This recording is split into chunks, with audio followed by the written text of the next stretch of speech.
As a viewer on the other side of the world, can feel the vibe. Euros just hit different. I mean, America was crazy because of their fans, but when you come to a European one, Motocross Nations, the whole fans come out, fancy dress, costume, the Irish are dressed up as leprechauns.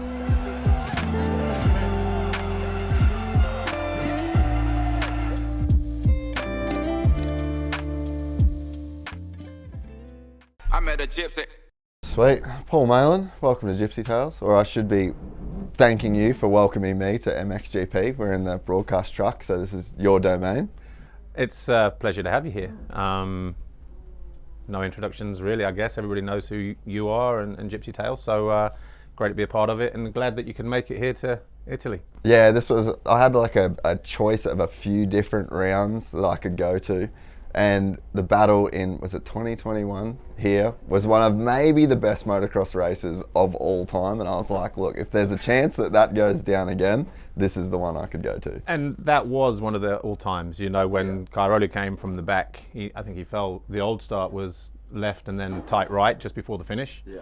And yeah, for him to come through the way that he did and make those passes, he just found that one chink in everybody's armor at the top of the hill and in saying what he did. But because MXGP is the last race of the day as well on GP weekend, and we were in Italy and it was an Italian on the top step of the podium, the fans just literally pulled the fences down, ran to the podium, the flares, you know, the red, white, green, everything. It was just unbelievable. And yeah, what a Grand Prix. Yeah, and I think this is, I mean, I've only just got here, so I haven't really had a chance to look around, but like one of the most spectacular venues you could possibly hold a motocross race to. It's not bad. It's not bad. And actually with all Italian Grand Prix, because you're new to all this at the moment, here in Europe, specifically here in Italy, Saturday morning, Sunday morning before we turn a wheel, literally 5-10 minutes before the guys go out on track, they'll kick the day off with the Italian national anthem, which is quite chirpy anyway. Yeah. And then they follow it with Pavarotti, Nessun Dorma. But I'm not sure what the translation is of that song, but at the end of the day, when you go to Mantova, when you go to Ottaviano, when you go to Maggiore, all those other places, for some reason, it doesn't kind of resonate around the track like it does here. Maybe the acoustics are helped by the cliff edges here and stuff like that. But when you're here, first thing on a Sunday morning, so before practice, 9 o'clock-ish, 9:15, whenever they start, when that Pavarotti song comes on, it does kind of, when you start looking around and you kind of get those goosebumps, and you know, it's quite a magical thing for Italy. You couldn't do it in France. It wouldn't work in France. You know, it just happens here. And hopefully you get to witness that. Yeah, I think that's one of my big things. It's one of the reasons for moving as well, was to be able to kind of be more accessible to, you know, events like this. But I've never been to a GP in Europe, which feels like a crime to report. I've been to Motocross Nations in the US and then US GPs, but I've never been able to make it over here. So I am excited. Like I feel like motocross is a kind of a hard sport for the fans to come across on TV, even Supercross, which is like in a stadium. But there's always these crazy GPs where you actually, as a viewer on the other side of the world, can feel the vibe at a track. And play like Italy, France, like Euros just hit different. And also, I mean, I don't know if you've been to a Motocross Nations, but when you go to places like Erne, where the Motocross Nations That's what I'm going this year for sure. Yeah, well, you'll see it, how different. I mean, America was crazy because of their fans, but when you come to a European one, Italy, Maggiore, Erne, as you'll see this year, the way that the fans really get into it, you know, obviously being an Aussie, you've got your cricket and how the fans dress up, you know, when it's Ashes or whatever. But Motocross Nations, the whole fans come out, fancy dress, costume, the Irish are dressed up as leprechauns, you know, the French are in the red, white, blue. It's just insane, you know. Remember Erne, the last time we were there for Nations, 15, I think it was. Was that like, oh, yep, 15. Obviously France won, so they were coming in as defending champions from Latvia. And just one of the costumes that caught my eye, there's obviously you've got the skeleton outfit, so guys dressed in sort of black lycra with the skeleton on the outside. But they've gone the whole thing, you know, like the whole meat and veg. Yeah. And they're just walking around and everyone is just like, dude, what are you even, who are you representing? Like, they had no national kind of identity. They were just walking around, and people were just, can we get selfies? Can we get pictures? Because they looked like they were crazy guys, you know. But it was in every Motocross Nations. It's now that it's back to its rightful place. You know, the race after the last GP. Yeah. It has that special vibe, you know, because Sunday night after that, everybody lets loose. Yeah. You know, you have the biggest party. Yeah. Team Belgium, they come with their party tent, their party truck. They've got the beers on tap. You know, win, lose or draw, the party will be in Team Belgium. You know, Monster normally have a thing in town as well. A lot of riders and team members and whatever went last year in the US. Yeah. So it's kind of the first real place that riders get to let their hair down after a long season, because it is a long season. Yeah. You know, when you think we start later than Supercross, but when we start every GP, you'll see this. I arrived yesterday, Thursday. So for us, a GP is 5 days. You know, arriving Thursday, leaving on Monday. And we're doing that, you know, 18, 19 times a year, plus It's the a Motocross grind, Nations. yeah. So we're almost away from home 100 days a year. Yeah. And the riders are the same as well. They've got riding and testing in between all of that. And so it's, you know, in that window between, beginning of March and end of September, you know, it's a lot of days traveling, a lot of hotel rooms, and it's pretty, not stressful, but it's busy. Yeah. You know, it's busy. I think it's really cool as well that I've been saying this for the last few years, that Motocross Nations feels better when America takes it super serious as well. And I think that the last few years, especially last year at Redbud, but they seem to have put a really big importance again on Motocross Nations. And I mean, realistically, like, they shouldn't win. Like, we had this crazy era of where they decided to come back and they started just winning everything again. And it's like, okay, on paper, you guys probably shouldn't be winning because half the year you don't even race this. But I feel like we're seeing them really get back interested at a time where they're not guaranteed to win. And it's like a tooth and nail fight. And then I think, bit patriotic here, but now that we've got Team Australia with a legitimate chance going forward, like, I think this year's probably their best chance of winning, maybe ever. But it really feels like now there's a big importance on Motocross Nations again, and it just feels right. And I agree 100%. And I know during commentary, I mean, I have to be sort of, even during MXGP commentary, I tend to sit on the fence. You know, I can't support one guy or one team or whatever. And it's the same at the Motocross Nations, you know, the Nations, throwback of Nations. But I know that, you know, from keyboard warriors, you know, when America haven't won, for instance, I know I've been sort of slated for being biased or anti-American. That's not the case. You can ask JT, Jason Thomas, or Jeff Emig, the years that we've, you know, done the commentary together. You know, I try to give a balanced view. Yeah. If they want to be patriotic, they can be, but, you know, I still keep my, you know, sort of, I don't wear my... Yeah, I am Switzerland for sure. But it's, you know, there's been times, Majora, for instance, when Anderson got landed on the finish line in the first race. He just won the first race, and then, or the second race. And then you've got Cooper Webb, can't line up with his wingman going into the final race. They should have won that, you know. There's been times where they should have won it. Could have won it, should have won it. Yeah. And I was quite pleased, you know, last year when they did win it again. Long overdue. Motocross Nations, as you say, needs America there, at the very least. And they need to be sending their strongest team if they can, you know, a team that they can feel can not only win it, but challenge for a podium. And I think from that side, we saw that last year.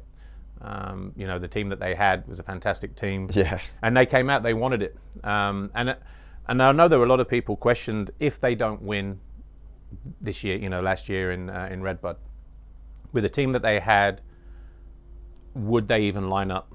Would they take it seriously for 2023? So there were a lot of reasons why they needed it, you know, to restore that national pride. Yeah. And then, you know what, all doors are open.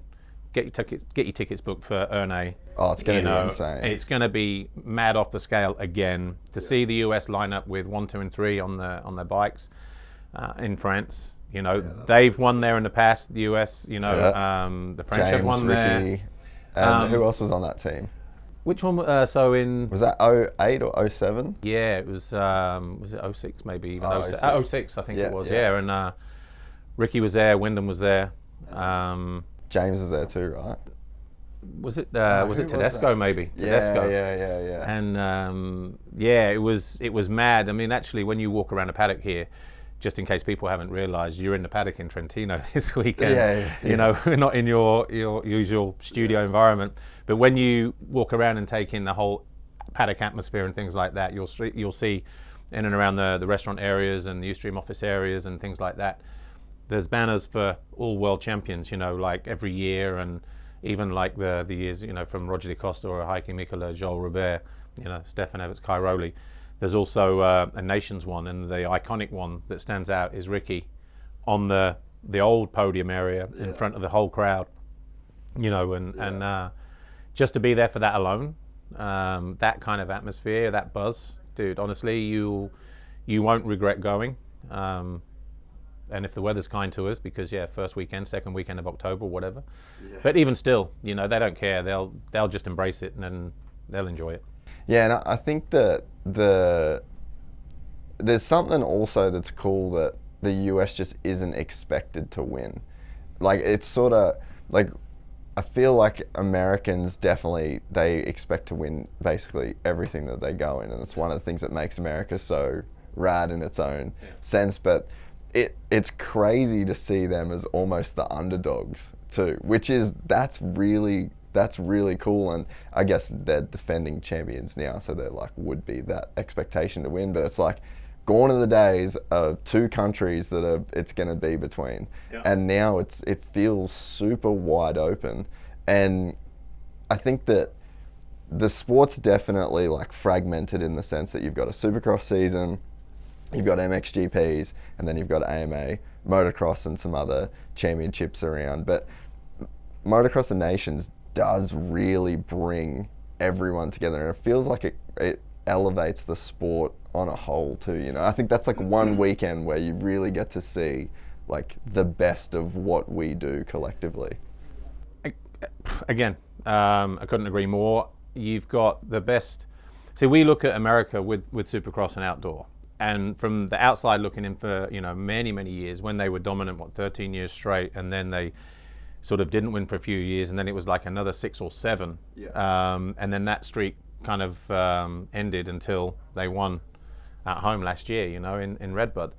But when you've got the best riders, the best 3 riders from each country, I think what people forget about the Nations is you've got 3 very strong guys. There's depth in America, you know, indoors and outdoors.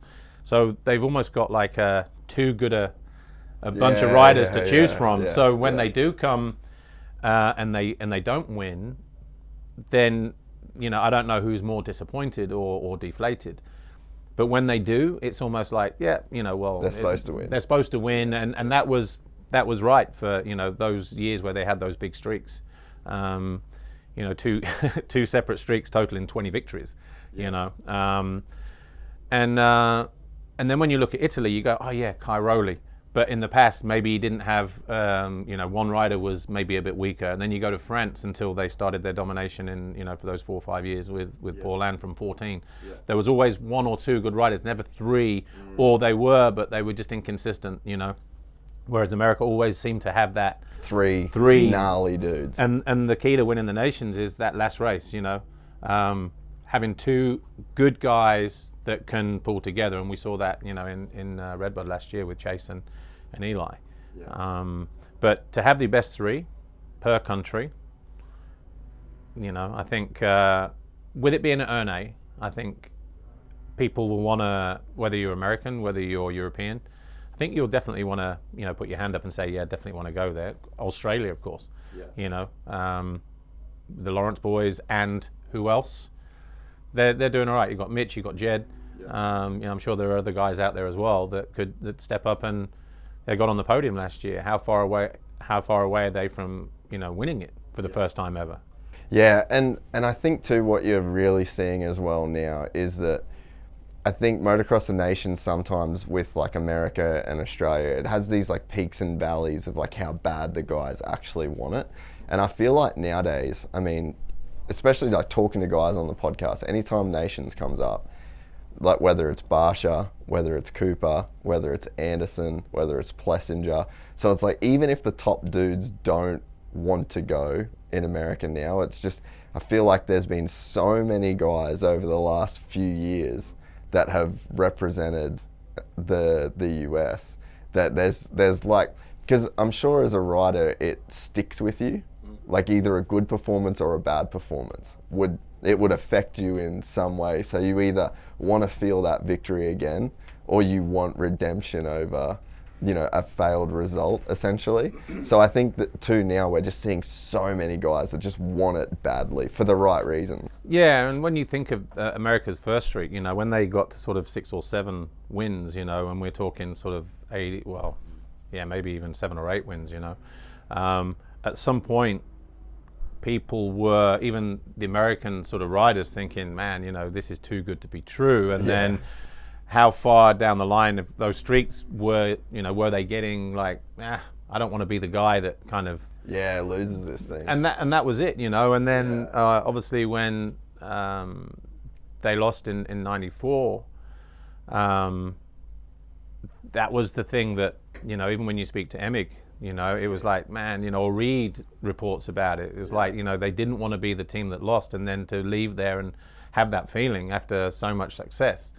You know, so it's tough, but there can only be one winner. You know, I know it's a cliche, but that's the case. You know, as good as all these riders are on, you know, on both sides of the Atlantic, there will be disappointment. You know, Australia, they went in as favourites last year as well with the two, you know, with the two brothers and Mitch. You know, potential outsiders. That's a good team though. Outsiders, not really. Not really, you know. And so they over deliver? Not really, you know. I think they were pretty much about where a podium was probably expected, and they delivered on that. So that says how far, again, Australia, look at the riders they've had over the years representing that didn't make podiums. And just one podium. It's unbelievable. Like, it's actually unbelievable that we have not had better results. But this shows the nature of that event as well. Yeah, how much 100%. luck you need, how much consistency you need, and it's never guaranteed. So even if, you know, like I said, go back to that winning thing of Team USA, all the dominant years they had. Yeah, maybe on the outside, everybody expected it. Maybe the rest of the world was defeated before they even showed up. It's like, dude, look what they got on the team this year, you know? And then they would go and win it and just bang another nail in the coffin. But then when they had that first loss, you know, it was a few years before they sort of, you know, or a couple of years, I think it was 95, Belgium won, 96 won again in Jerez. Yeah. And then maybe there was a couple, and then, you know, sort of all of a sudden it was like Belgium a few times. And then everybody else kind of got in on the act, you know. There was one in Saint-Jean when Ricky won in 2001 with Pastrana and Ryan Hughes. Yeah. And they had another streak going until sort of Saint-Jean again, incidentally, when Australia got on the podium. Yeah. And then when it sort of like hit 2012, that's kind of when they, all right, we'll send our best team, and then another team and another team. And for whatever reason, whether it was deep sand in Lommel, whether it was Tomac crashing out in Germany when he was chasing Roxon, whether it was, you know, Latvia, I think Eli had a bad start in the last race and had to fight from the back. There were just, you know, or France outrode them in France, Ernée on home soil. Yeah. You know, Cooper Webb was brilliant. So too was Justin Barsha. But they just weren't able to beat France that day, you know. So there's been some good straight up. And like put 30% on France's speed at that event. Oh. Like Cooper in North Carolina, put 30% on how fast he was going to go. Like after he did the podcast the other day, the amount of people that messaged me about that race, being like, mate, that's hands down the best event I've ever been to. Like local boy, local crowd, shaking the stands down. Like imagine France, Ernée, and you've got that team about to win. And actually, I listened to that podcast you did with Coop, and I think a lot of what he said was true there as well. You know, that year he felt like he was probably the fastest that he'd ever been on a motorcycle. Bring Jeffrey into the mix. And is it me, or are they brothers from another mother? Oh, dude, it's out of, they look the same, they got the same mentality. And like, if you know those two dudes personally, it's like scary how similar they are. But being in Europe, you know, when I've been in America or I've been around Coops, whether it's in Paris or, you know, the GP there, he has a little bit more laid back persona about him. Jeffrey, when he's here on GP weekend, maybe because the hype around him and how, you know, they have a lot of media things to do in and around, he literally shows up as late as possible. When he's got to go from there to there, he's like a little fast forward machine. You know, he's like, got to be hit. So he's almost still a million miles an hour, you know. So that's the only thing I would say. Well, I think where they differ, but with Coop, it's probably here he's got nothing to kind of like uphold. Whereas like with Jeff, like he's the big dog in the dog park, you know. So I think like he's got that image to like kind of maintain. But yeah, just super hyper competitive people that love. They're like the harder you dig at them, the harder they're going to be able to go at you, you know. How do you know, on that, how have you seen his season then this year, Jeffrey's? Because obviously he's been 14 months off the bike before he came in. And I did the press conference at the first round in Argentina, and just based on his pre-season results in the sand at Hawkstone Park, you know, that surprised me. You know, and then there were just little races here where he was just, you know, and it's obvious, you know, with, I don't know how much you've raced in the past and things like that, but a long time off the bike. Oh no, you can't. The gate drop, you cannot substitute riding on the bike for gate drops and racing. And it seems like KTM has some kind of whatever. I don't know what they're technically running in terms of like start, like ignition. Like it seems like KTM actually needs to figure out something with their electronics off the gate too, because Hawkstone, Jeffrey spun like crazy, and then you had Liam Everts, well, both KTM boys do the same thing in Argentina. So I actually think as well that there's probably some like technical things that they're trying to work out too. So like you add that in on top of, I mean, granted it's just for the start, but yeah. But the point was the press conference in Argentina, you know, and I've mentioned it in commentary, was from speaking to him, I sort of said, you know, despite those results, it seems like you're going to need a few rounds just to sort of get rid of the rust, you know, and sort of like race yourself back into that sort of, not just race fitness, but that sharp thing, those extra 1 or 2 tenths you need going into and coming out of a corner. Instinct too, like knowing where guys are going to be, you know, like knowing where you can put the bike on just that split section. But I think MXGP is in a really interesting spot, and this is the perfect way to go from here, because there's so much to talk about, I think, in MXGP. It's in such a great spot. There's so much talent. Like, and the graduation rule that's been in effect for a few years, like we're seeing the fruit of that now in the MXGP class. And you have these guys that are on the up in a massive way. Like I'm talking, you got Prado, you've got Fevra, you've got that entire Yamaha squad of just killers. Like it's crazy. And then you have guys that go out with injury, and then you have Jeffrey come back from injury. This is the first year, in my opinion, where if I was Prado or if I was Renault, if I was any of those boys, I'm going, oh, this is it. Like Jeffrey Hurlings right now is like he's limping. So it's like, let's not let him get back to full strength. Like, let's really take from him and make him doubt himself. And I think that you actually kind of did see, as mentally gnarly as that dude is, I actually think you could visibly see doubt in his eyes for the first time in his career. And I don't think he doubts his ability to get back to where he was. But that dude runs off the last few years, or every time that he's been healthy and winning a championship, the level of confidence that guy has as an athlete, mate, if you could bottle that and you could sell that, you would make some serious cash, because he runs on such a gnarly level. So I think coming into this season with the storm of Tim going out, Jeffrey being hurt, and then these guys, because you'd know, like when you're in a 450 career, the building that has to take place. Like seasons, a championship's won off 3 years of building, you know, and we're seeing those guys, like all of the Yamaha squad, I think, has been building for seasons to where they're now right there. And then you've also got Prado. He's a couple seasons in now. Like he's been building. So like the rest of the pack's been building up to this super high level. And then you've got Jeffrey that's been taken off that high level, and Tim that's out of the picture. Like crazy year of 450 racing. Yeah, and when go back to 2021, you know, the final round, 2 riders going into the final race tied on points, Jeffrey and Romain. For Jeffrey then to get injured and miss all of, you know, well, certainly the start of the season, we didn't know how much he was going to miss. Turned out the whole year, plus a little bit more. When he wasn't there at the first round, everybody was like, well, we can, it's game on. Even for Tim, you know, just to sort of reassert himself.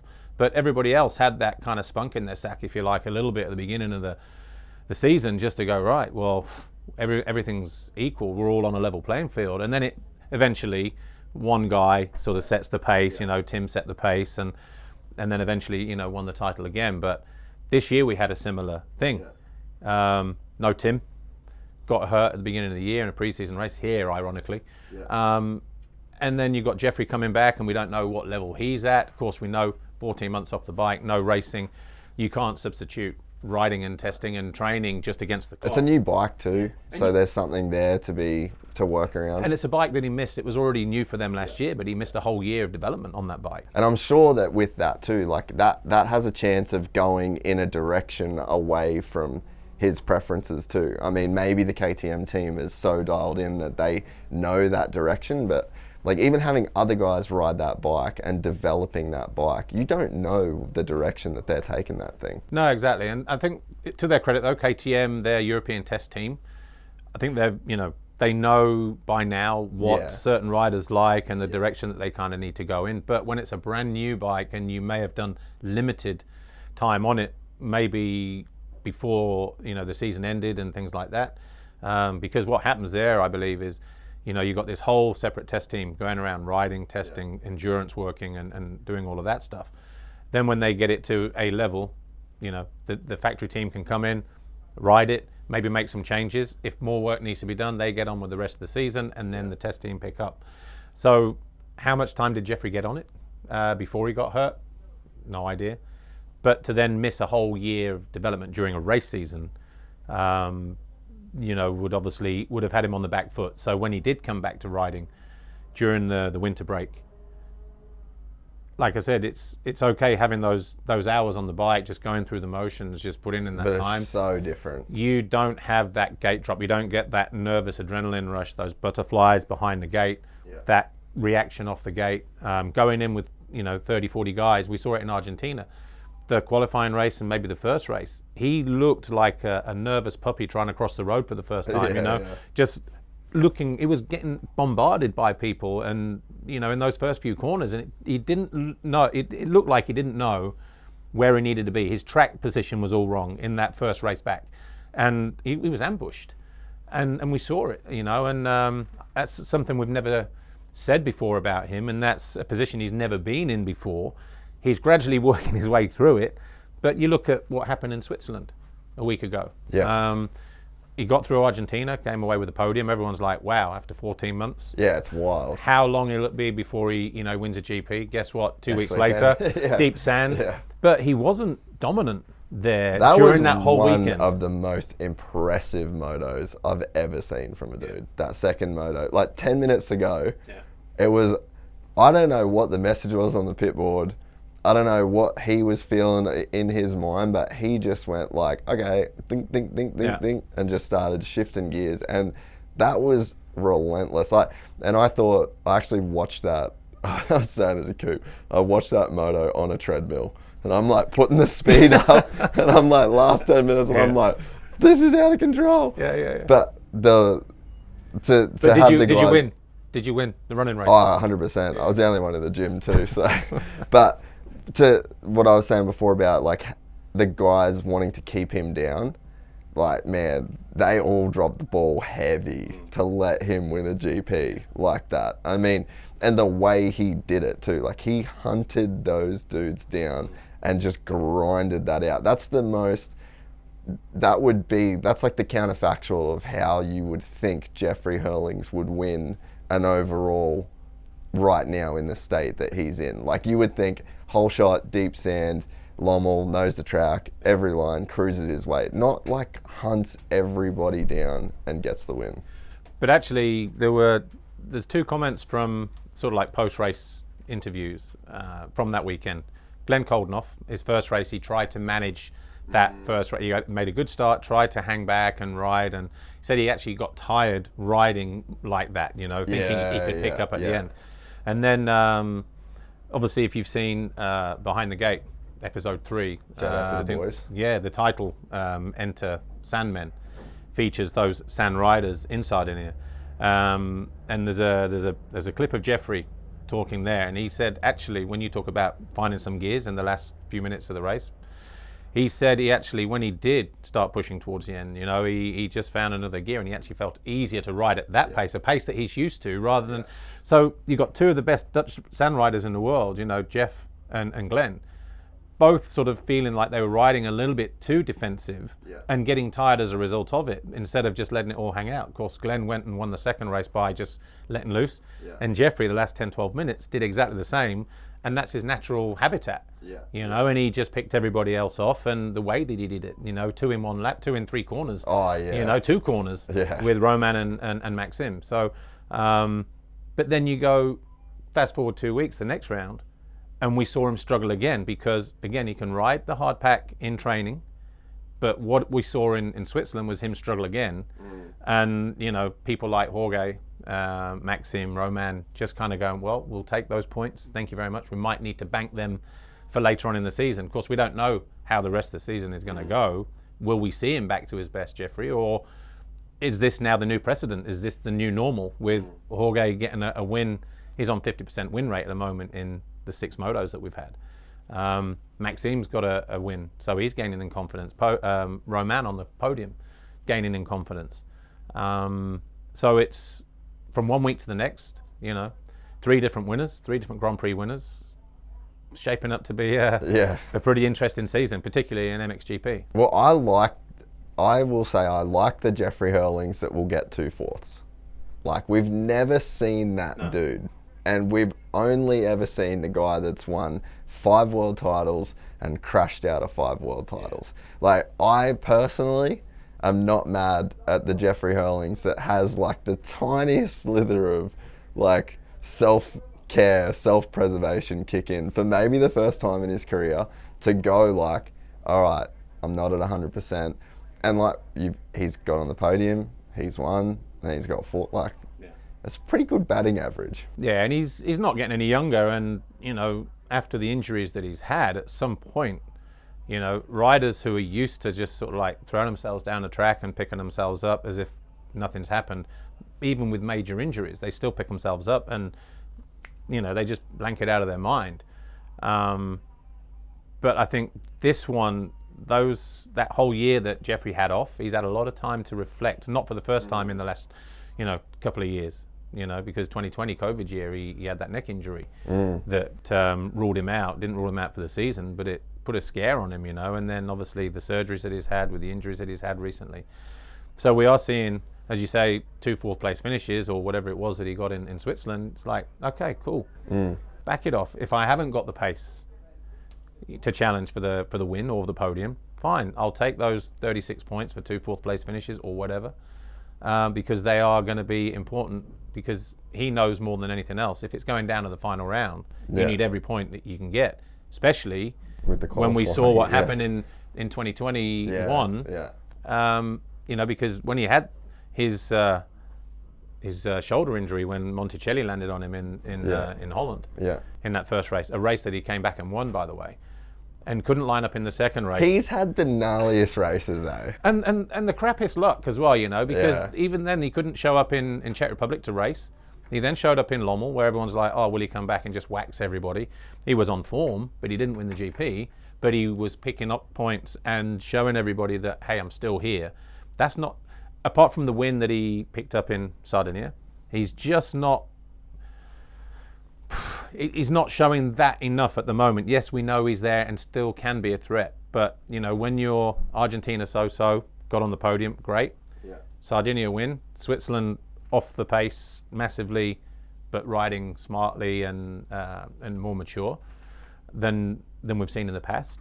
You know, he knows that when it comes down to it, if he does find vintage Jeffrey knocking around in the race truck, then you know, he knows how to take it to the final round. He knows how to pick up every crucial point. We saw that in Sardinia by, you know, because I think I think he was on the podium, but then it was like off the podium, and then he was like, it was a bit of a yo-yo. Those two in front of him were back and forth, so we needed to pass this, you know, Roman to be on the podium, and then Maxim, and then both of them to win it. And you know, we didn't think 10 minutes out the gap was huge. You know, didn't think it was possible, so we were just talking podium terms. Then all of a sudden the win falls in his lap in terms of if he can pass those two. So I think Jeffrey at the moment, not vintage, not expecting him to be. Don't think anybody is, and I think anybody who is expecting him to be sort of Jeffrey of old is pretty delusional at this moment, because he's been through a lot of shit, and he's just still trying to find himself, I think, within the lineup, you know. So he's, correct me if I'm wrong, but he's at 100 GP wins. And 103 is 101. Okay. So if he wins, let's say he wins here this weekend. Where does he rank in your all-time GP rider list? Like, how far off is he being called the best ever? You know what? Do you think about it much? You know what? You just hit the nail on the head a minute ago when you said 1-5 lost 5. You know, he's lost 5 and he's still got 100 GP wins. It's insane. You know, Stefan Everts won 10 titles and 101 GPs. He also had 2 seasons back to back where he was injured, and he was able to ride multiple bikes as well at the same events. But he also, the 2003 when it was one moto was a GP win. You know, I think he won 14 or 16 races that year. So those races, you know, but that was, you know, if that was now, they're the rules, and you play to them. You know, they're GP wins. So that's why this conversation's fun, though. Because you get to play off so many variables. Exactly. But then when you look at the titles that maybe he could have won.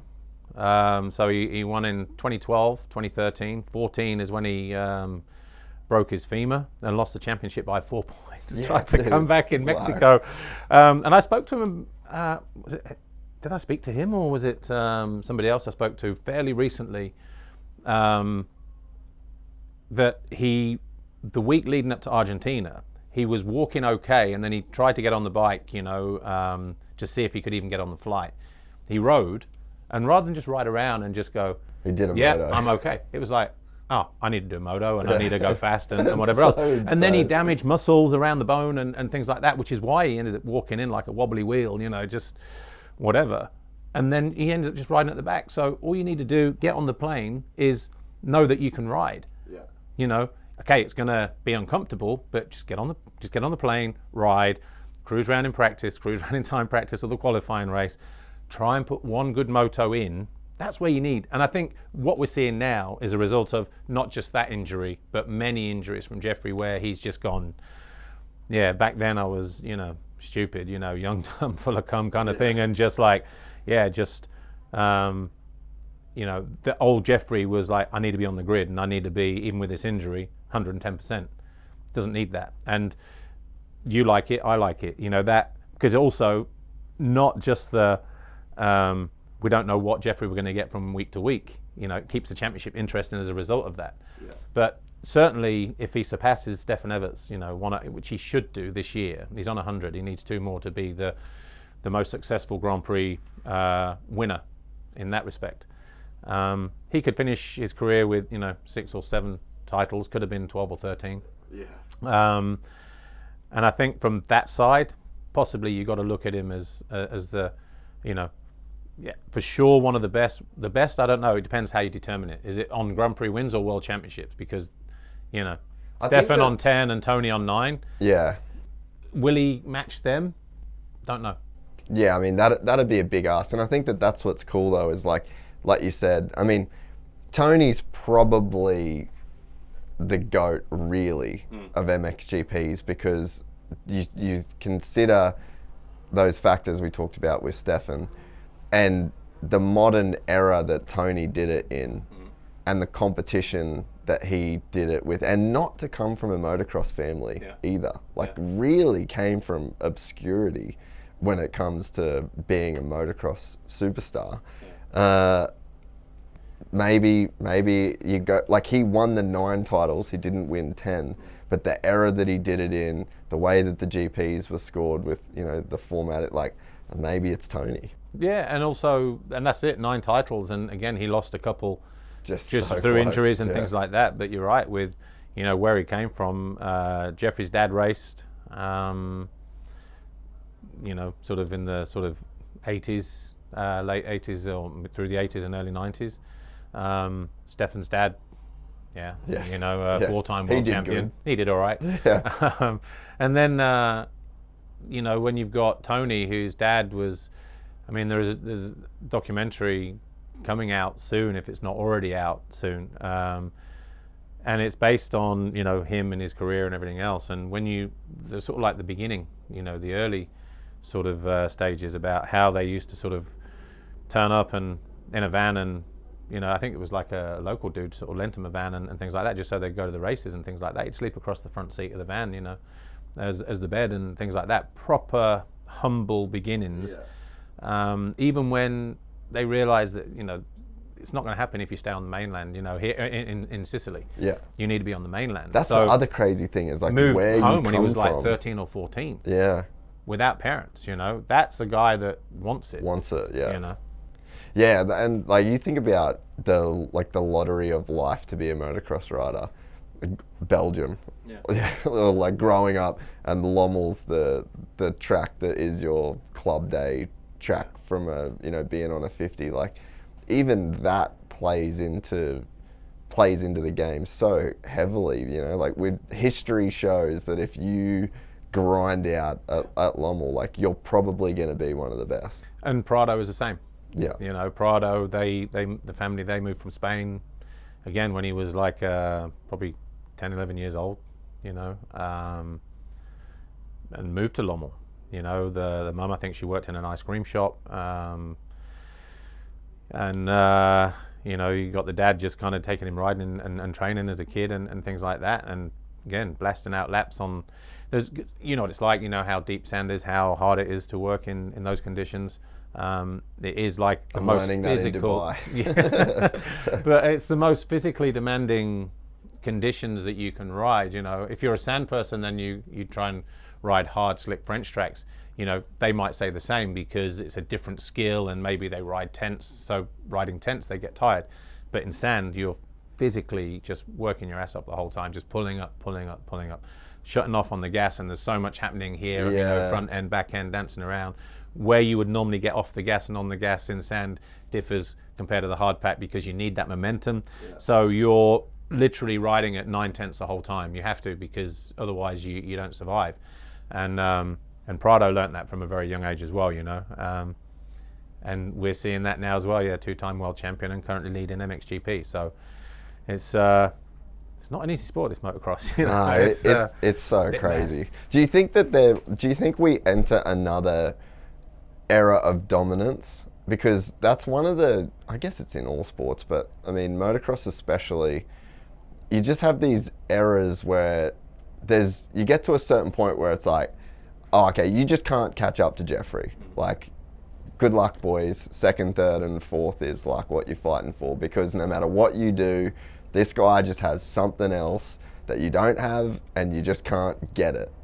Like, and then you see guys that go on these crazy runs. Like, do you think we see another one of those, or is that, because when I look at the whole Yamaha team, and you got Fevra and then Prado, and there's younger guys like Fernandez coming through on the 450s, like, you're seeing so much depth of talent, and it's like, is there Is there room for another one of those guys? Is there anyone on your radar that you think could be one of those dudes? I think a lot of that depends on what happens this year, whether Prado can or cannot win the championship. Yeah. One thing that he's got going in his favour at the moment with the current rules and regulations is the points on the qualifying race. Yeah. Because he has more than 100 foxhole shots under his belt since he was in MX2 and now in MXGP. And it's his starts that are so consistent. And you saw it in Switzerland, you know, where we had a camera, and not for the first time, but I'm just, you know, the most recent fresh, was Switzerland.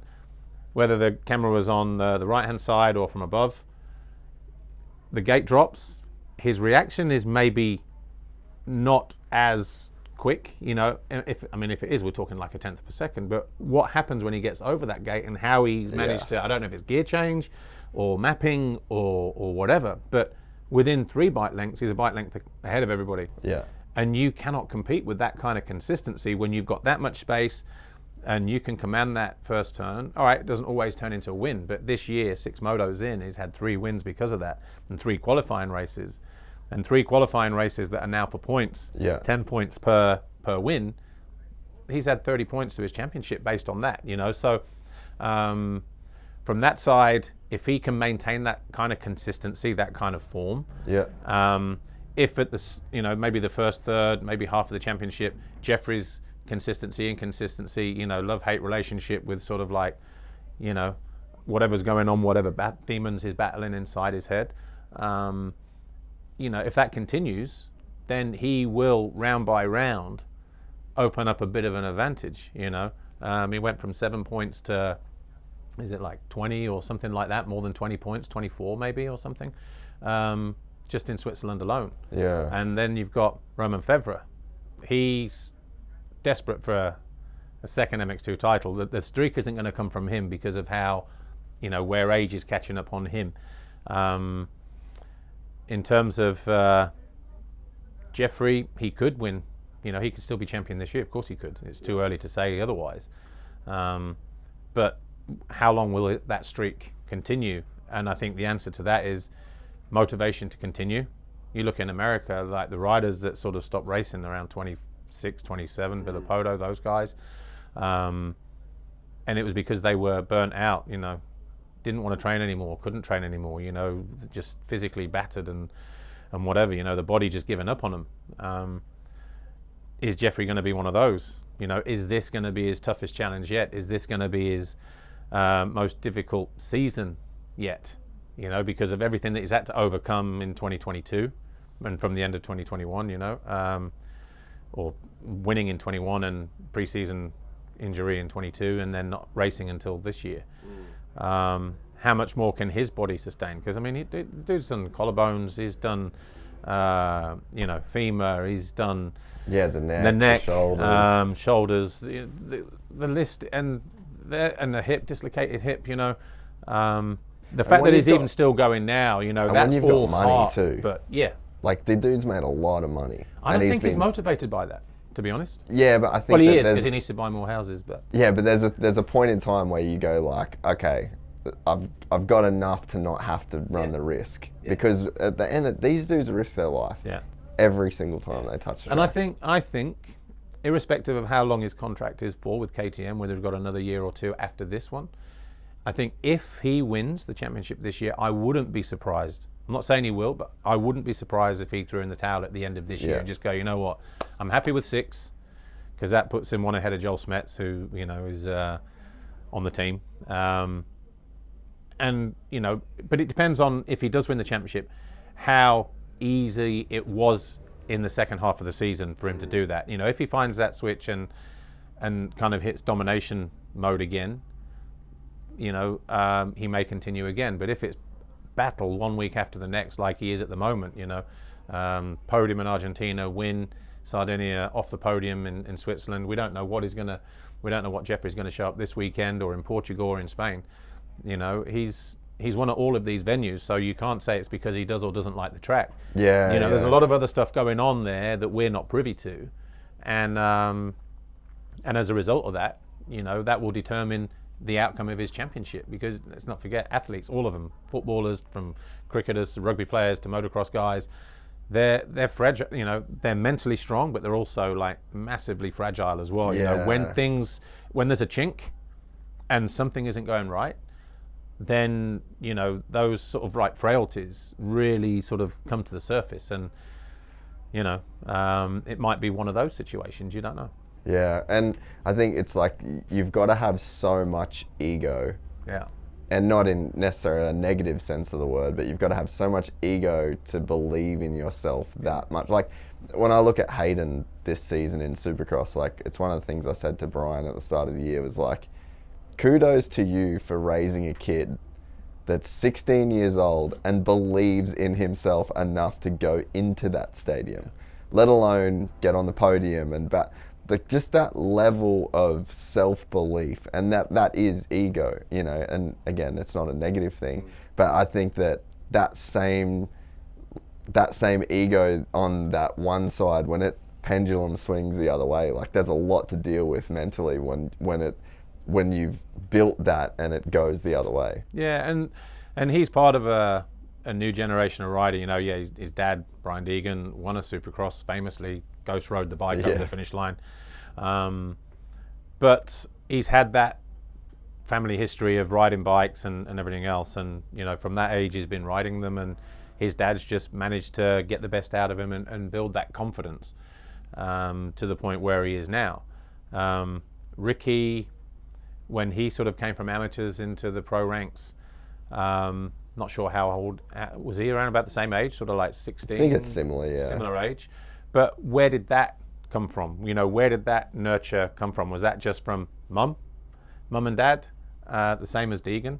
But whatever it was, you know, he came in, hit the floor running. Yeah, dude, there was some big crashes along the way, but there was a shitload of confidence there as well. Yeah. And going before that, you know, the only other guy I can think of, there's been a lot that came in and dominated. Damon Bradshaw, you know, sort of 15, I think he went to either Tokyo or Osaka Supercross and was just like, showed up on a 250, and the established riders at the time were just like, what? We knew you were good on, you know, on amateurs, an 85 or 80 back then, and then into 125 and stuff like that. But to show up as a 15-year-old before you just turned pro, you know, there's a guy that should have you know, won a Supercross championship for sure. But again, you know, injuries and different things and whatever else. But dude was so talented. But that was raw then, you know, raw. I don't know where the family sort of background was there with that, but I remember racing him in a it wasn't World Minis, but it was like a Florida Winter Series, which would have been January in 83 or 84, but 83 and 84. And the kid was so fast, ridiculous, you know. But you see it from time to time. You do see it occasionally. But yeah, Deegan, you know, what he's doing now, could we have foreseen it? Yes and no. Because nothing can prepare you. You can ride at amateur level, but nothing can prepare you from walking into that stadium for the first time. I've never done an American Supercross. I only ever did a Paris Supercross, which is a smaller venue, 14,000 people, whatever. But to be in a Anaheim or wherever, sold out, 50, 60,000, and to walk in there for the first time, going out for your quali race. Yeah. You know, I feel like you should be there. You either feel like you should be there, or you just kind of go, you know, what am I doing here? And you know, he was the other way. You know, he was like, actually, this is me, all day long. Insane to think of. So we talked before about the quali races. It's going to have a massive impact on the championship. I guess, what are your thoughts just generally around it? It's good that they're playing for something in those qualifying races, but as far as the overall championship goes, like, what are your thoughts on it? Is there going to be a way to calculate it too? I mean, I guess you can see the points, like you can obviously calculate it by adding the points at the end of the year, but does that tell the full story? I mean, obviously, if you get to the end of the season and you take away the qualifying points, maybe you get a different outcome. I think that would have been the case in MX2 last year. But you can't think like that. You can't get to the end of the year and go, yeah, but if we didn't, you know what I mean? You're either champion or you're not. Yeah. And that's the reality. And as if the rules are 10 points and, 9, 8, 7, 6, 1 point for 10th, then you got to ride to those rules. Prado is the only one consistently doing that at the moment. 3 starts, 3 whole shots, 3 wins. The guy is sort of nailing down his his intentions. Yeah, it's like the game plan. Yeah, that's it. If he can take,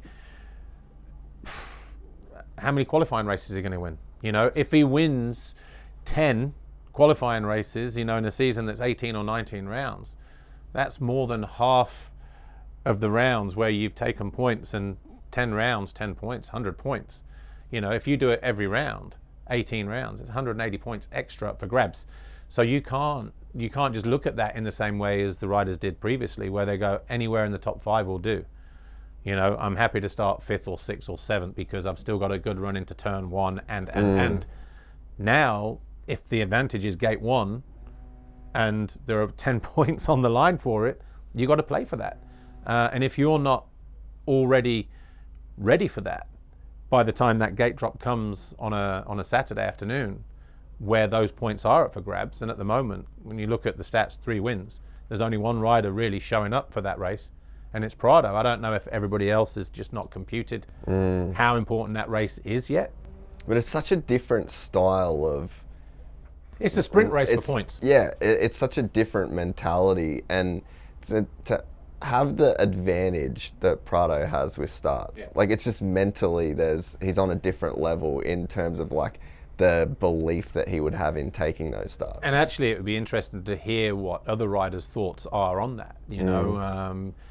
If I went around the paddock now and if I brought it up, I probably wouldn't I'd just get the standard, brick wall answer of whatever else, whatever that might be. But would they actually, outwardly say that qualifying race benefits someone who is naturally good at starting, someone like the number 61? I doubt it, because he's their main rival. They won't want to feed into that narrative. And so, but on paper, it's black and white. There's 30 more points come into his championship compared to an up and down, sort of points. You look at Jeffrey, 1 point in Argentina for 10th. Yeah, 9-point swing's crazy before you even get going, eh? So and then you look at how that troughs and peaks, sort of throughout the season. Yes, it will have a detrimental effect on the championship with so many points on the line. Of course it will, but at the end of the day, if you're not racing for those points, then have you only got yourself to blame?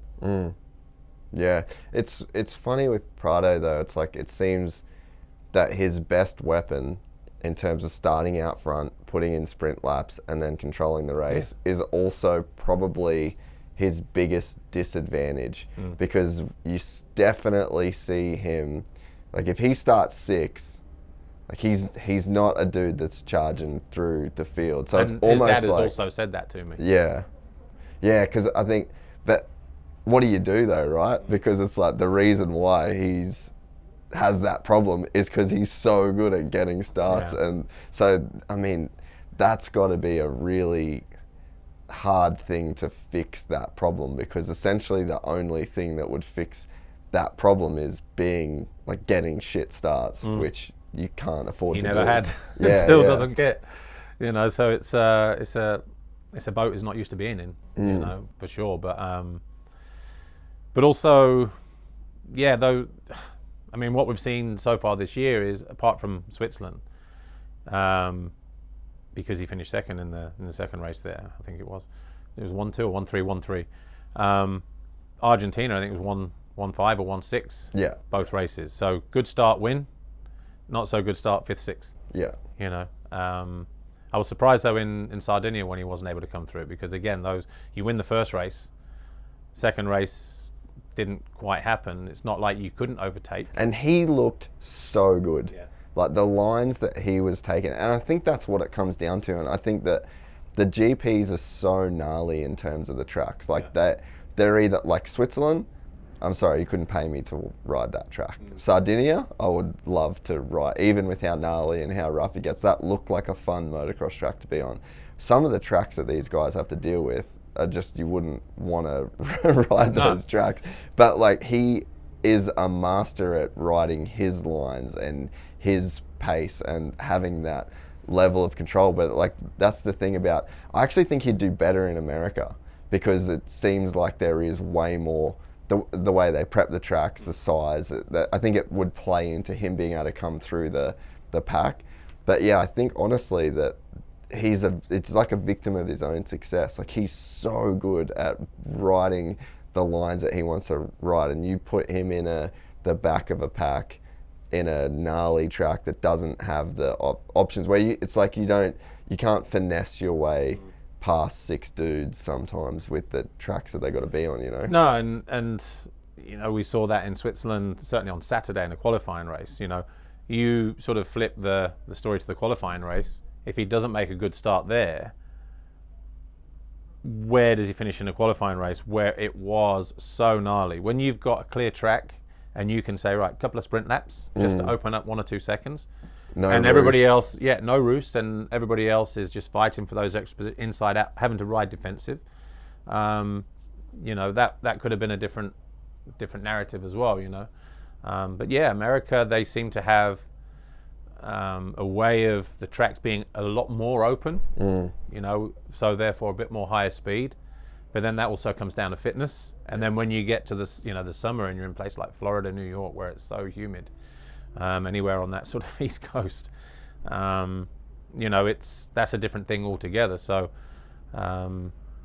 it would be interesting to see him out there, you know, because we've seen Jeffrey go there. Okay, it was 1 round, it was Ironman a couple of years ago, a few years ago, whatever. But can everybody go out there and do that? Can Jeffrey do that week in, week out as well? You know, we don't know. But for sure, it's not. I don't think, you know. You can be the best rider in the world in motocross, but it's not a given that you can go there and just automatically wax the championship. Yeah. You know, there are so many variables: weather conditions, heat, humidity, whatever. Learning the track for 5 minutes before you got to put a time lap and then go racing. Yeah. You know, the whole structure of how they ride in AMA compared to MXGP, completely different. It's like going a go-kart race and doing whatever your format is locally at go-kart, and then going to Formula One, where you've got all this track time in a car on Friday, all this track time, and then qualifying on a Saturday, and then, you know, your morning warm-up and then your race on the Sunday. It's the same in MXGP. You get like the 20-minute free practice, 20-minute time practice. That's where you start to see the lap times come down, because that determines your grid position for a qualifying race, which is 25 minutes.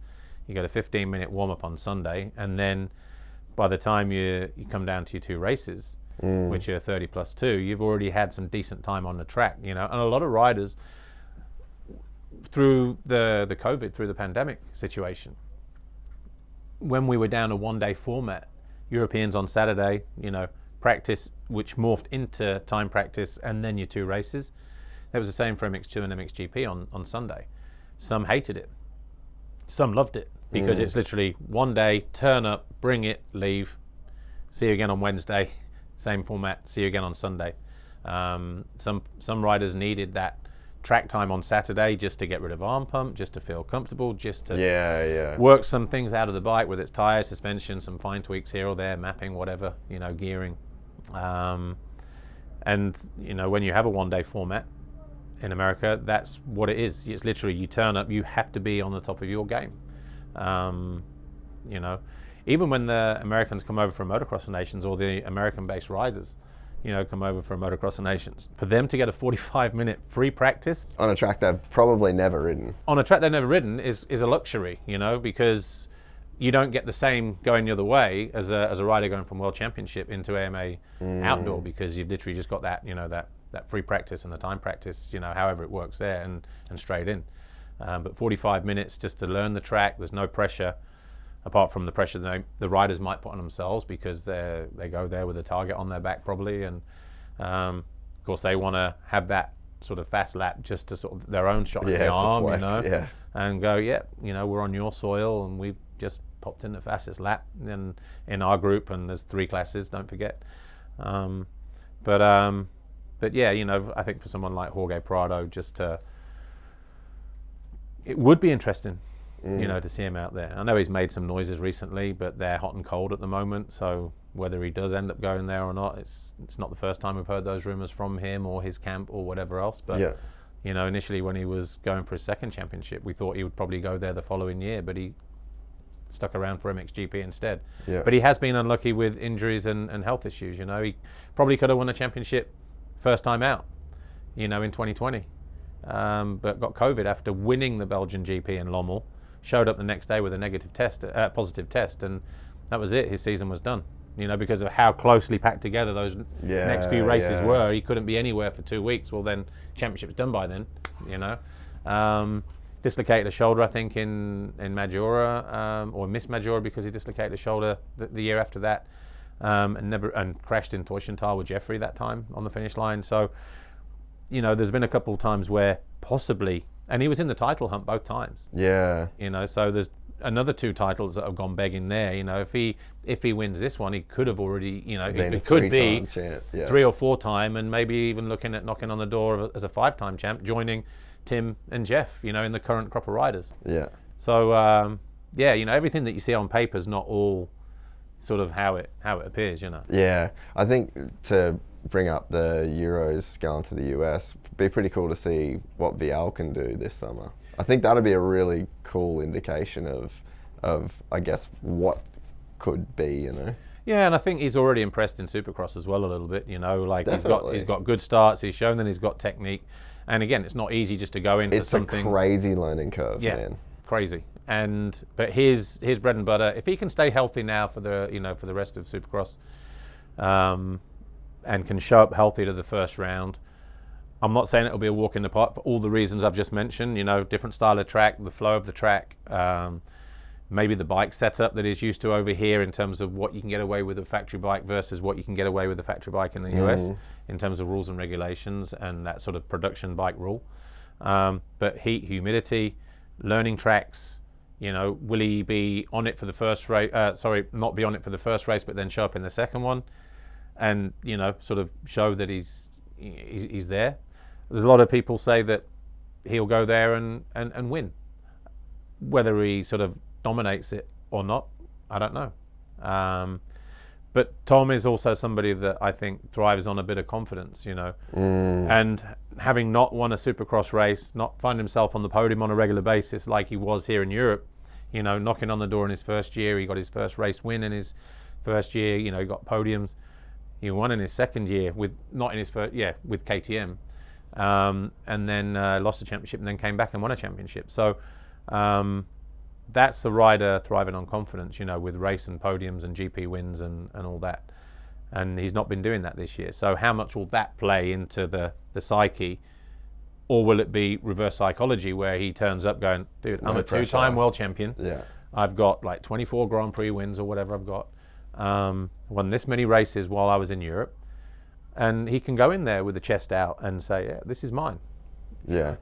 Because that's what you need to do. Wherever you go, you need to sort of like puff the chest out and walk the walk and make sure you can back it up, and maybe we'll see that Tom Vial show up.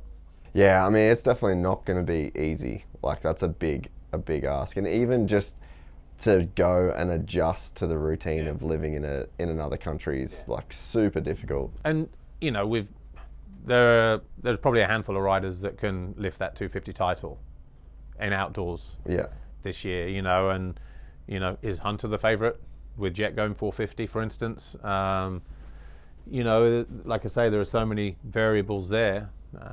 But from a standpoint of being around those riders already, because the test tracks are going to be busy now, I guess, with riders getting ready for setting up outdoors and Tuesday things like Parla, Thursday Glen Helen. You're going to be riding with them. Everyone's got the itchy finger, on the stopwatch, and they'll have an idea where they're at in terms of lap times, because with social media now and everyone on phones and everyone video and stuff, word gets around, news gets around, so a lot of that it's a different era, a lot of that, you used to be able to be secretive about all that stuff, but not anymore. Yeah. And so that generation that we're living in, he'll know where he's at in that respect as well, so maybe he will walk tall. Maybe there is still some work to do. I don't know.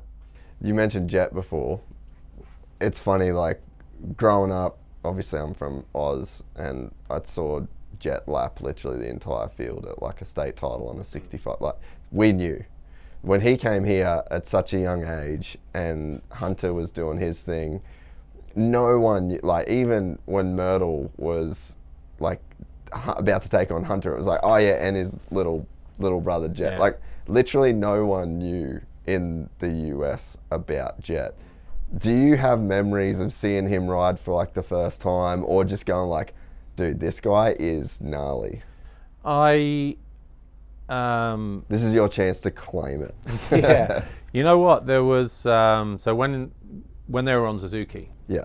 and he was on an 85, I never saw him ride. All I heard was from quite a lot of people is he's actually quicker than Hunter. And I like the whole family. Yeah, you know, yeah. their brief time here, I got along with them well. It was great Good to see people. him at the Redbud last year and just have some bants with him and stuff like that. Hunter hates talking shit though. Really? Yeah, you never know. But just that whole thing, even when whether Emmett came in during the commentary or whether it was JT or anybody else, whenever Hunter's name was mentioned, it was always, yeah, but we hear Jet is, going to be the next, the thing, or Jet is going to be better than him, or whatever else. And I think that's standard when you've got two brothers and the first one comes out. He's the one that has to learn the ropes, and sort of he sets out the marker. Young brother comes along and it's like, well, anything you can do, I can do better. So not surprising you hear that kind of talk. The first time I saw him racing was in EMX 250, European 250, and I think he was only like 13 or 14 years old. Yeah. And he actually got on a podium. He won a race. He won the final round at Assen. But he got on the podium in Ottabiano in Italy, which is not too far away from Mantova area. So sand, not real elevation or anything like that. And I remember talking to his mum. I think he got third that day. And there were two conversations that stood out. One from his mum, because it was the first time on a podium for him in EMX. So you watch it and you see how the whole process works, the ceremony, third place, stand there, not here, no there. Second place here, first place there. Trophies get brought out, and then the team manager, obviously this side. Trophies get brought out, they shake the hand, there's your third place, second place, first place. National anthems, hat off.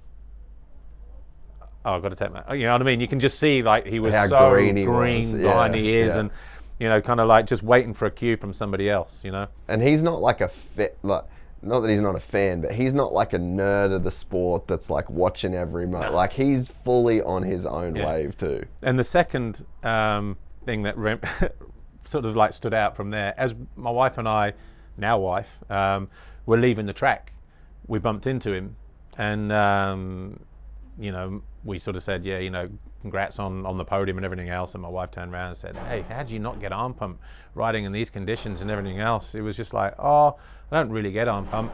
Got to have muscles to have arm pump.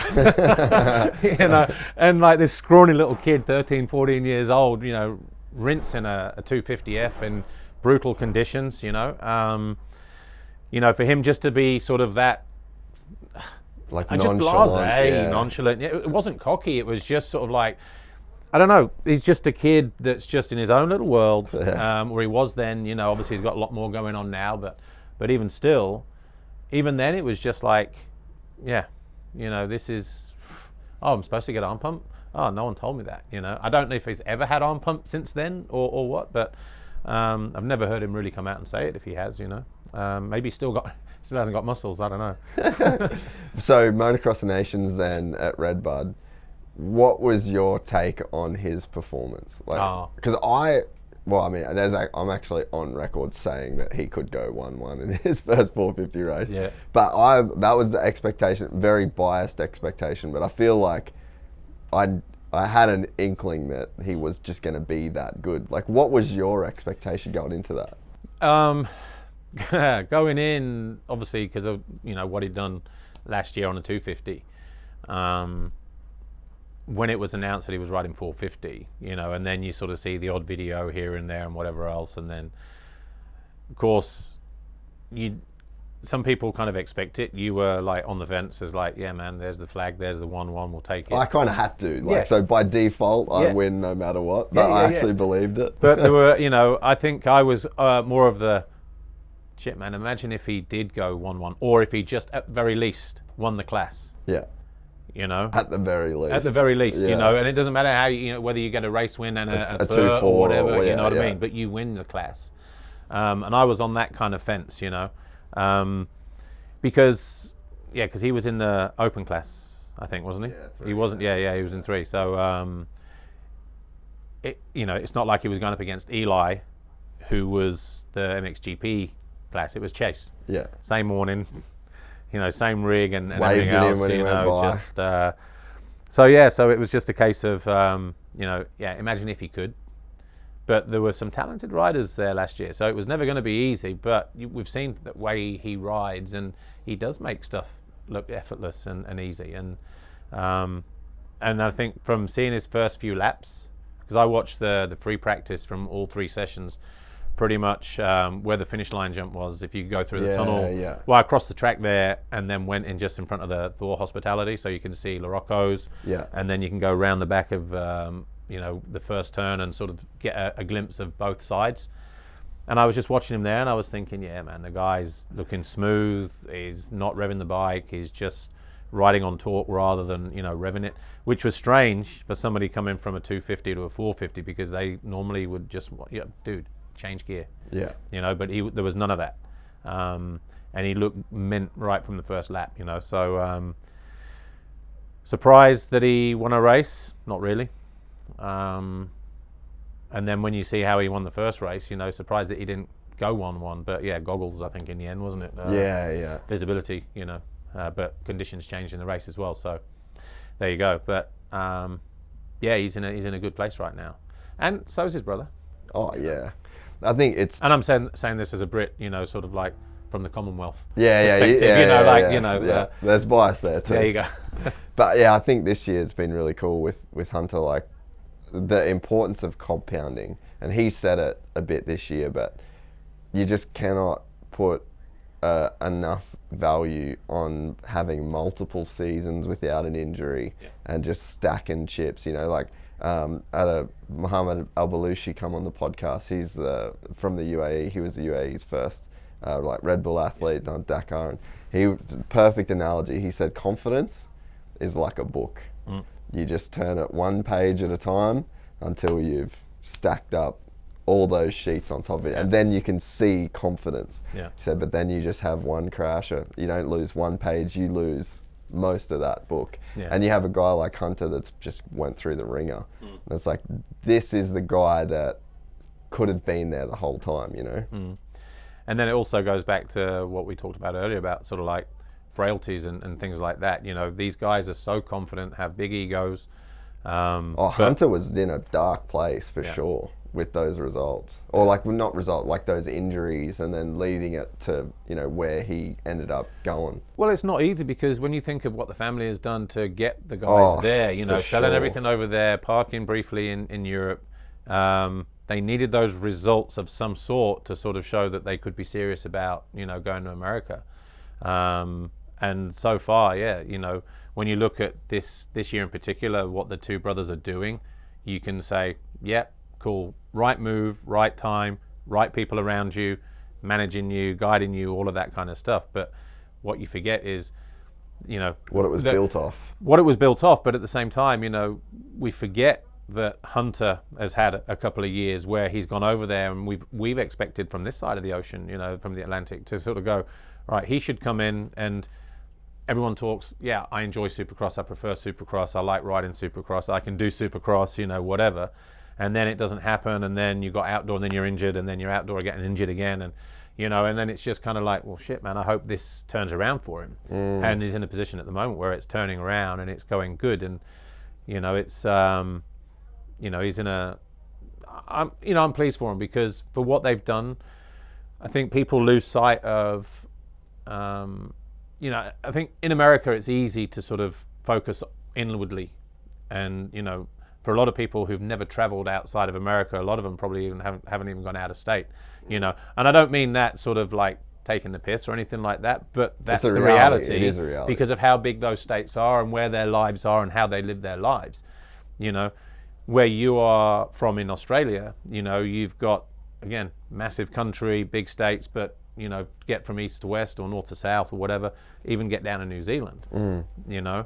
A lot of people don't do that, but where we are in Europe, you know, if you get off the mainland in England and then you park yourselves here in Belgium, you know, Dutch Grand Prix, when it used to be at Valkenswaard, from where the race teams are, 15, 20 minutes up the road. Germany, 5 hours down the road. Czech Republic, 7.5 hours. You know, French GP, depending where it is, can be anywhere between sort of like, you know, 5 and 8 or 9 hours. Italy to Trentino, 10 hours. You know, these guys, you know, they're used to being in different countries, open borders, driving from place to place, but it's not easy because when you drive over a border, you've got a different language, different culture, different food, you know, different terrain.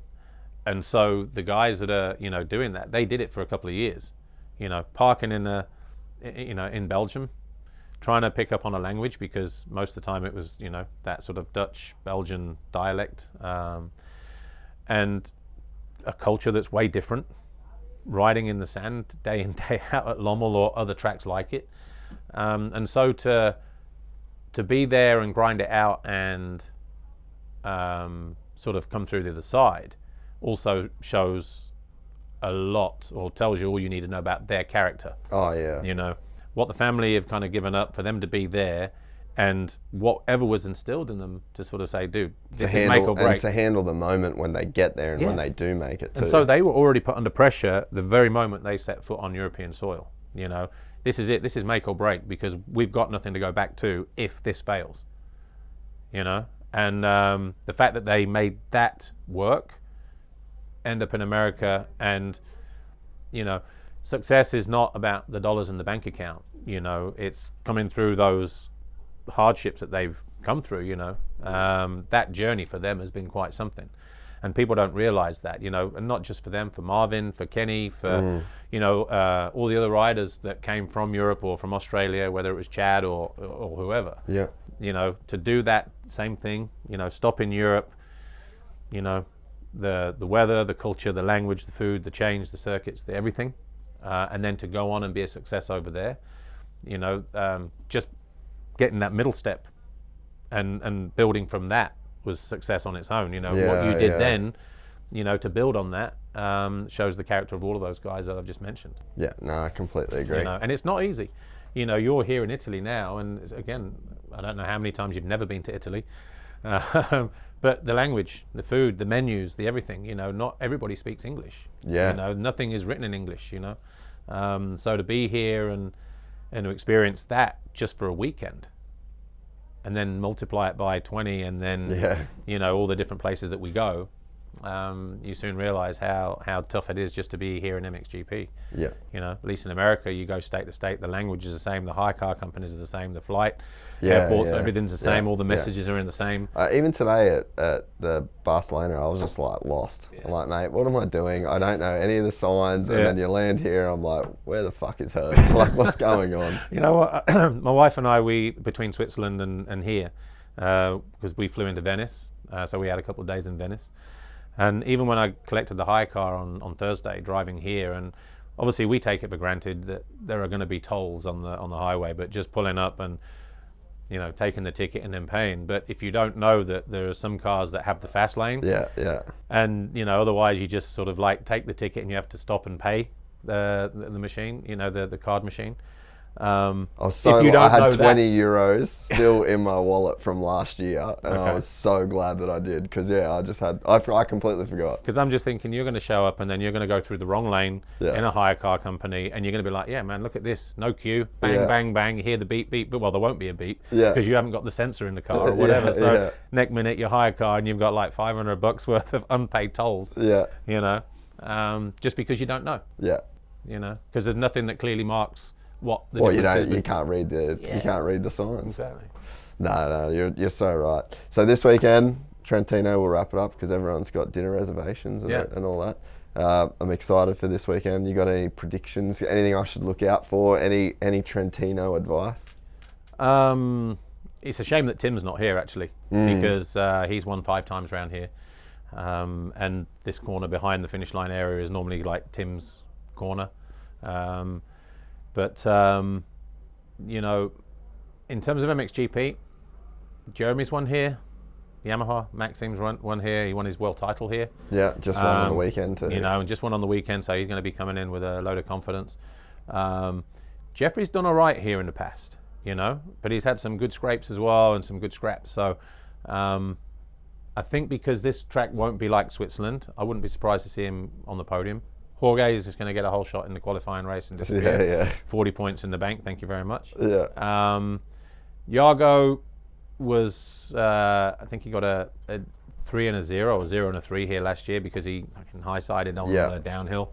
Handed the championship lead back to Tom, I think. So again, I think it's just going to be up and down. It's going to be very open. You see the start here. Again, qualifying is going to be important.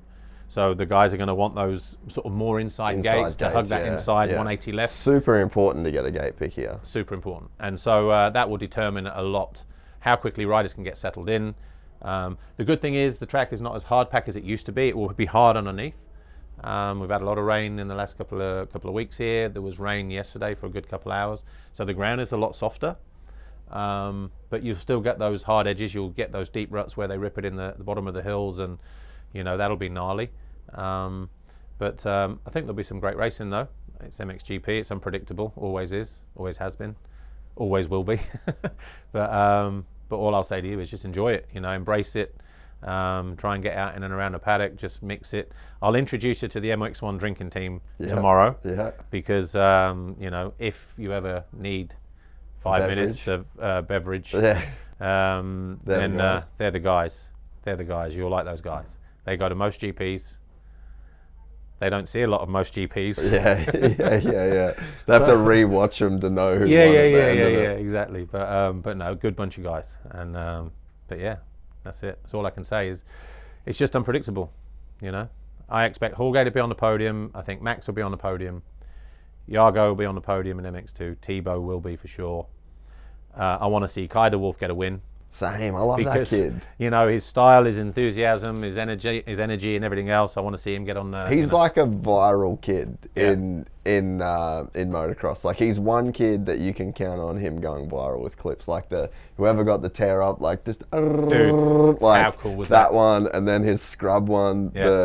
Because I feel like I get blessed with my Instagram. I get sent everything that's cool that happens on a motorbike. Like it ends up in my DM, and it's always Kai de Wolf. And it's like where he did that scrub coming down the hill, and then he's like a viral moto kid. I've never seen him ride in person, so I'm actually frothing to watch him ride. But even there was something on his clip. I think we ran it in the studio show last week. Just people don't talk about pre-jump anymore because, you know, I'm not sure if it's a dying art or whatever else, but when you see a good one, you know, it's like he was in, I don't know if he was in France somewhere or Italy somewhere, but he was just coming up a hard pack hill and there was, I don't know, like 20 meters from the top. You just see him, and when you see stuff like that, you just appreciate it, you know, where it's just like bang, you know, clear the top, land in the corner. It's where he landed as well, and then just hit the turn and disappeared through the corner. Like, just in terms of talent, I would say Kai de Wolf, definitely one of the most talented riders out there in terms of his ability. In MX2, the other one will be, I think, Thibaut Beneston. I think just because they're both tall, they're both flamboyant, they both have good techers, good style. Could watch them both all day long, you know. Whereas someone like Jago, he's built up this portfolio of race wins and GP victories, but very old school style. You know, there's no flash. You know, it's literally, I'm here to win. I'm here. No one's paying for flash. No, exactly. What do they say? Jumps for dough. Corners, jumps for show, corners for dough. You know. So he's very much of that mentality. Whereas Kai and Thibaut, they're just like, jumps for what? And you can't knock that. You know? Hey, they're SoundCloud rappers. That's what I say about like Romano, Kitchen, Deke. They're all the SoundCloud rappers of moto. They just want to get viral clips on Insta, and I'm here for it. Yeah, absolutely. Well, look, I just want you to enjoy the weekend. And hopefully we see you at a few more during the year. Definitely. And you've had a hell of a career in your life as well, so maybe one day we'll get you in the studio and we'll dive a bit deeper into how you got to be the the voice of motocross in the GPs. We'll give you a tour later. I appreciate it, brother. No worries, mate. Thanks, mate. Good to see you. Likewise. Nice chat. We're excited to announce the launch of our new membership site, gypsytales.com, packed with exclusive content and perks that you won't find anywhere else. This is your chance to become a part of the Gypsy Gang. And as a special bonus, if you sign up to an annual membership, you'll be entered into the draw to win our custom-built TC125. Gypsy Gang.